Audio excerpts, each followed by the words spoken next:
የልዑል እግዚአብሔር ቤተሰቦች አባቶች፣ እናቶች፣ ወንድሞች፣ እንደምን አደራችሁ? እንደምን አላችሁ? ሌሊቱም አላለቅም እንደምለው ጠፋኝ። ምን ልበለው? እንደምን አደራችሁ? የዚህ ሀገር ሰዓት አቆጣጠር አላችሁ? ይሁን። ለማንኛውም እንኳን አደረሰን አደረሳችሁ። አሜን። እግዚአብሔር ቸርነት በቸርነቱ ሳይለየን ከዚህ ሰዓት ከዚህ ዘመን ያደረሰን ጌታ ክብር ምስጋና ለሱ ይሁን። እግዚአብሔር አምላካችን በቸርነቱ ከሰማይ ሰማያት ወርዶ በመካከላችን የተገኘበትን የእኛን ስጋ የለበሰበትን ቀን ነው እያሰብን ያለ ነው። ምናልባት እንዲሁ ሲታሰብ ልማድ ስለሆነ ቀላል ሊመስለን ይችላል። አዳም በገነት ሳለ በበደለ ጊዜ መሬት ነህና ወደ መሬትነት ትመለሳለህ የሚል አዋጅ ነው የሰማው። ያ አዋጅ የተሻረበት ቀን ነው ዛሬ።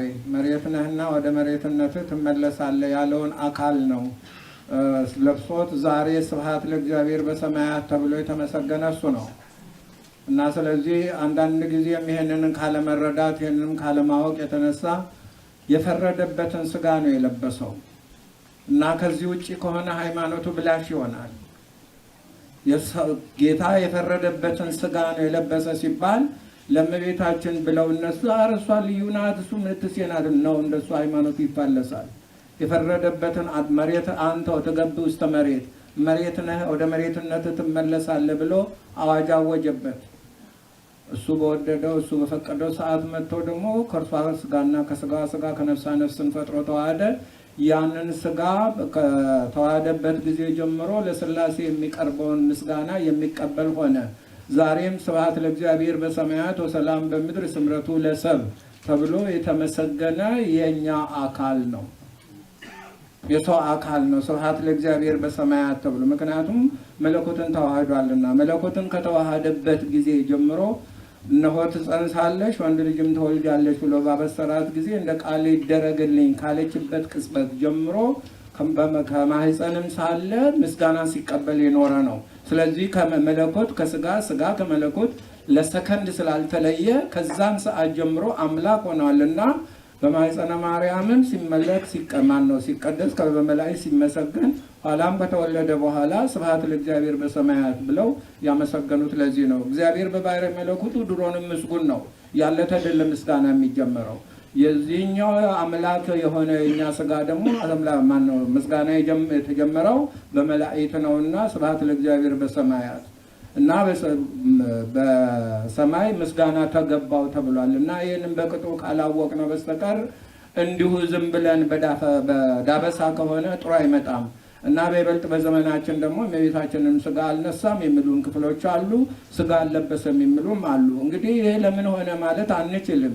ምክንያቱም የሚመጣሉ ብዙዎች በስሜ ብሏልና ከነዚህ ሰዎች ለመዳን መማር ይኖርብናል። እንደው ዝም ብለን ስነ በዓል ብቻ አይተን በዓል አክብረን ዛሬ ገና ነው ወይም ዛሬ ልደት ነው ዛሬ ጥምቀት ነው ይሄ ብቻውን ዋጋ የለውም። ዝም ብሎ ነገር ነው የሚሆነው። እና ምንድነው እሱ ለምን እንዴት ለምንድን ነው የምናከብረው? ማን ነው የተወለደው? ይሄን ማወቅ ያስፈልጋል።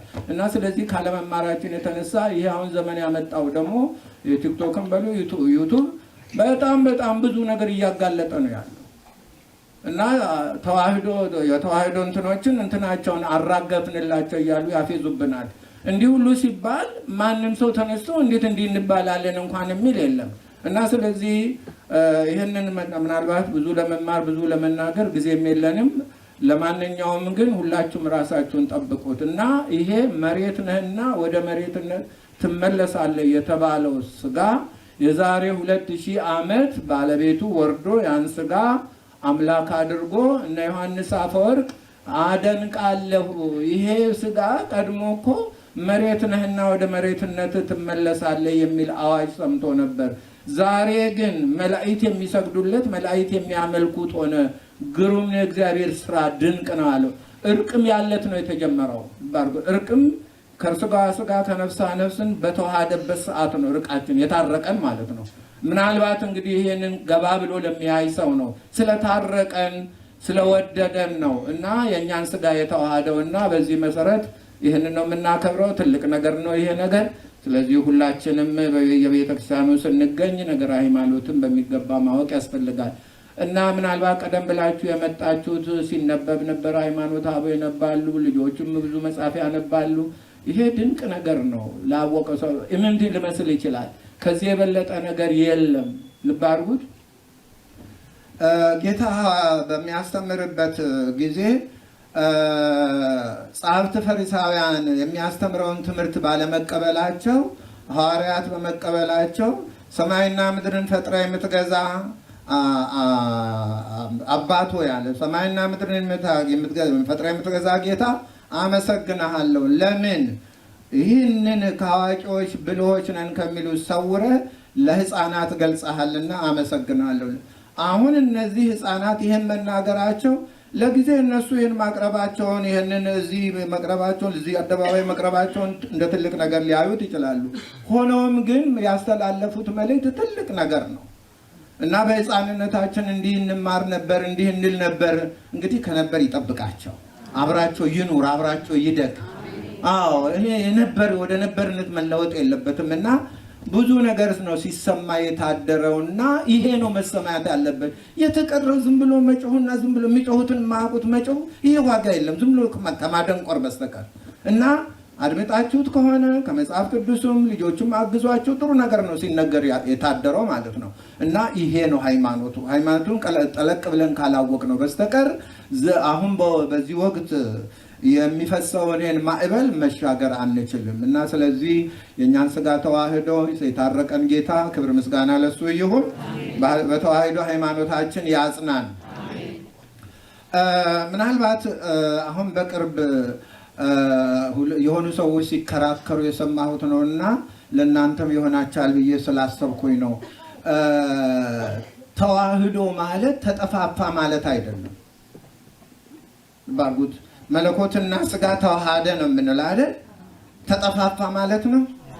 በሌላ መልኩም ደግሞ በተለምዶ የምንላቸው ነገር ከሁለት አካል አንድ አካል፣ ከሁለት ባህሪ አንድ ባህሪ እንላለን። ምንድን ነው እሱ? የተረዳ ሰው አለ? እንዴት ብሎ እንዲህ ማለት ምንድን ነው? ሁለት ባህሪ ከሁለት ባህሪ አንድ ባህሪ፣ ከሁለት አካል አንድ አካል የምንለው ምንድን ነው እሱ? ተዋህዶ።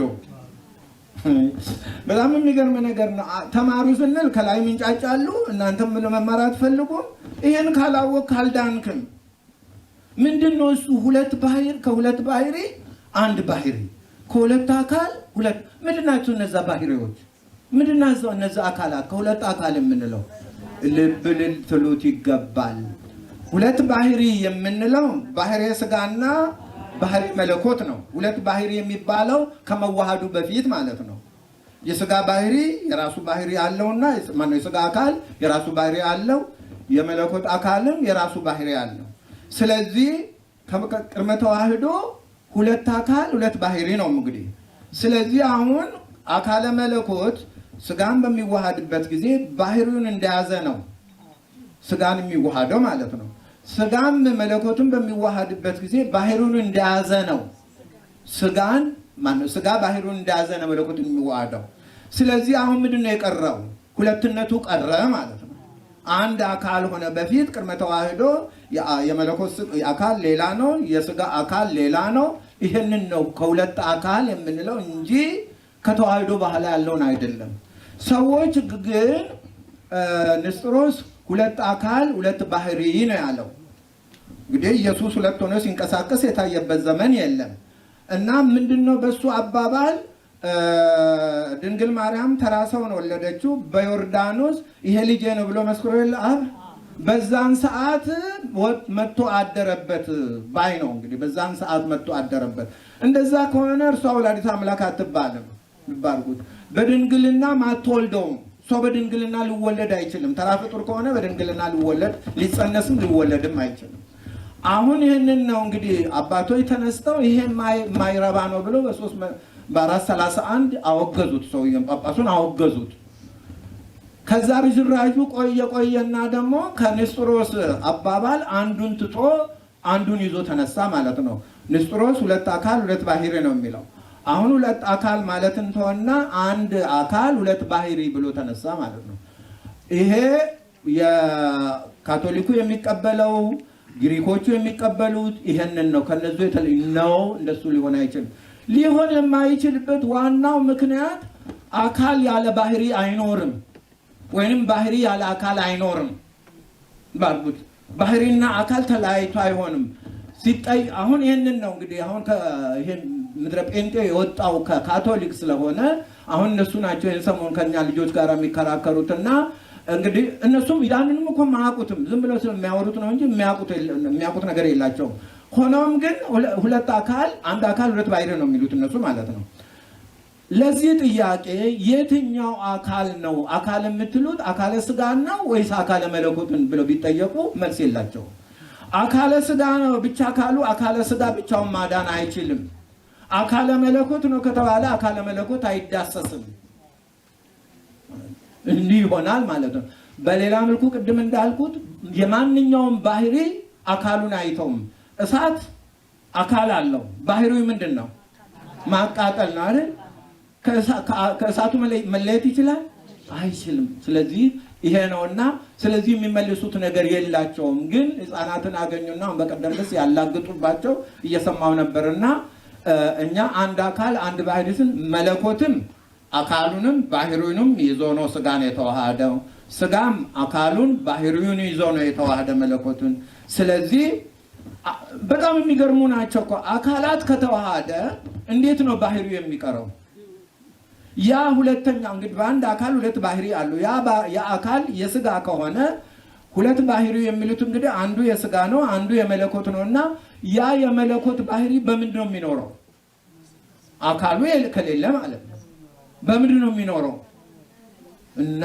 ማይሆን ነገር ነው ይሄን ሁሉ አለመረዳት ነው ስለዚህ ይሄንን ለማስረዳት ልጆቹ አንብበዋል ስለዚህ እንደ ሰውነቱ ተኛ እንደ አምላክነቱ ተነስቶ ባህሩን ጸጥ በይ አላት ማለት ነው እና እንደ ሰውነቱ እንደ አምላክነቱ በኋላ ተጓዘ እነዚህ ነገሮች እንደ እያልን ነው የምንናገራቸው ማለት ነው ስለዚህ በዚህ መሰረት ይሄ በትምህርት መልኩ ካልተማር ነው በስተቀር እንዲሁ ተሸፋፍነን ብንኖር ጥሩ አይመጣም አሁን እንግዲህ እየተጋለጥን ነው ያለ ነው ማለት ነው እና ስለዚህ ጥንቃቄ ማድረግ ያስፈልጋል ሌላ ጊዜ ትማራላችሁ እኔ እንኳን ብዙ ለፍልፍ ያለው ከዚህ በኋላ ምልፈልፍበት ምክንያት የለው ብዙም ተደብድቤበታለሁ ብዙም ተሰድቤበታለሁ ክርስቶስን ፍጡር ይለዋል ተብዬ ብዙ ነገር ብያለሁ ይሄ ሁሉ እንዳይነገር ዛሬ ይሄው እንዲህ በአደባባይ እንድንሰደብ ማለት ነው አንድም ደግሞ መልስ የሚሰጥም የለም አሁንም ቢሆን በርቱና ራሳችሁን ጠብቁ ክርስቶስ በስጋ ፍጡር ነው የሚባለው በመለክ ማን ይሄ አርዮስ ነው አለ ባባሰ የአርዮስ ነው ያለው አርዮስ ያለው መጀመሪያ ማድመጥ ምንድነው ያለው አርዮስ ምንድነው ያለው እስቲ ንገሩና አትሄዱም ዛሬ ታድሩታላችሁ እስቲ አድረናልና ምንድነው ያለው አርዮስ ወልድ በባህሪ መለኮቱ ፍጡር ነው አለ ልባድ እንግዲህ ወልድ በባህሪ መለኮቱ ፍጡር ነው ይሄ ቀላል ትምህርት ነው ከባድ ነገር ነው ይሄን ማለት ይከብዳችኋል እናንተ መማር ይከብዳችኋል እንደው በሰዎቹ ላይ ያፈሰሰው አለ ምንም አላፈሰስኩባችሁም እውነተኛው ወልድ በባህሪ መለኮቱ ፍጡር ነው አለ ያ ማለት ምን ማለት ቅድመ ዓለም ማለት ነው ልባድ ቅድመ ዓለም እግዚአብሔር አብ እግዚአብሔር ወልድን ፈጥሮ በሱ ዓለምን ፈጠረ ነው ያሪዮስ ተግባባን ይሄ ክርስቶስ በስጋ ፍጡር ነው ከሚለው ጋር ምንም ግንኙነት የለም ክርስቶስ በስጋ ፍጡር ነው የተባለው እኮ የዛሬ ማንም ይነግረን 2000 ዓመት ንስጥሮስ ማን ነው አርዮስ የሚያወራው ቅድመ ዓለም ምንም ይሄን ለይተህ እወቅ በስጋ ፍጡር ነው ካላልክ በስተቀር ስጋን ፈጥሮ ካልተዋሃደ በስተቀር በምን አዳነ የማደም ነው የፈሰሰው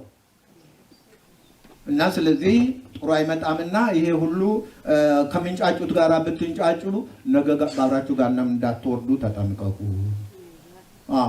ሰው ጎዳን ብላችሁ ከእምነት የምትሸሹ ከሆነ ነገ ትጎዳላችሁ ሃይማኖቱ ይሄው ነው ሃይማኖቱ ይሄው ነው እነሱ ባለማስተማራቸው ሌላ ሰው ህፃናቱ ቀደሟቸው ህፃናቱ ስለቀደሟቸው አፍረው ነው እንጂ ሌላ ነገር አይደለም ሃይማኖቱ ይሄው ነው ሃይማኖታችሁን ይዛችሁ በደንብ ተመራችሁ ዛሬ ደግሞ ሁሉ ነገር በግልጽ ተጽፏል ለምን ችግር አለ ማንበብ ማጥናት ነው እና ስለዚህ እግዚአብሔር ከመናፍቃን እምነት ይጠብቀን እንግዲህ ከጀመርኩ ደግሞ ማለቂያ የለም ስለፈለሰ ዛሬ እንኳን ቢለቀን እስቲ ምን አለበት እኮ ነው ውስጣችሁ አታዳምጡኝም እኮ አሁን እዚህ የላችሁም እዚህ አላችሁ እሺ ካላችሁ ደግ ነው። በሉ ዛሬ እንግዲህ ስጦታ ቀን ነው። ሙዳይ አይዞርም ዛሬ እንተው አይደል? ዛሬማ በስነ ስርዓቱ አንጥታችሁ እንደ ሰብአ ሰገል አማሃ ታቀርባላችሁ አይደል? አዎ ወዳችሁ ነው። እኔም አለቃችሁ ብሩንም ፈልጋለሁ። ምንጣፍ ላሰራ ፈልጋለሁ። ብር ያስፈልገኛል። ግልጹ ነው ወቁት። ብር ያስፈልገኛል። ጨመርመር አድርጋችሁና ስጡ። እግዚአብሔር ይስጣችሁ። ዛሬ እንዳልኩ እንትኑ ይዞርላችኋል። ይሄ ምንድነው? ዞረ እንዴ? በችም ሰዎቹ በጣም ቀልጣፎች ናቸው። በሉ እዚህ ጋር እሱን እንትን አንሳ፣ ይሄንን አንሳና ይሄ መብራቱ ወደዛ ይሁን እና ስንጨርስ እዚህ አምጥታችሁ እጅ ነስታችሁ ትሄዳላችሁ ማለት ነው። እግዚአብሔር በዓላችንን የበረከት በዓል ያደርግልን፣ የጤና ያደርግልን። በዚህ መልኩ ማክበር ያልቻሉትም ብዙ ሰዎች አሉ። በሀገራችንም በዓለም ላይ የምትሰሙት ብዙ ነገር አለና በዚህ መልኩ ተሰብስበው እግዚአብሔርን ማምለክ ያልቻሉ አባቶች፣ እናቶች፣ ወንድሞች፣ እህቶች ይኖራሉና እግዚአብሔር ጸጋውን በያሉበት ያብዛላቸው፣ ከመከራ ይሰውራቸው። እኛ ስለደላን፣ እኛ ስለበላን፣ እኛ ስለተመቸን አይደለም፣ ሌላውንም ማሰብ ያስፈልጋልና እግዚአብሔር በቸርነቱ እነሱንም ያስባቸው፣ እኛንም በረድኤቱ አይለየን።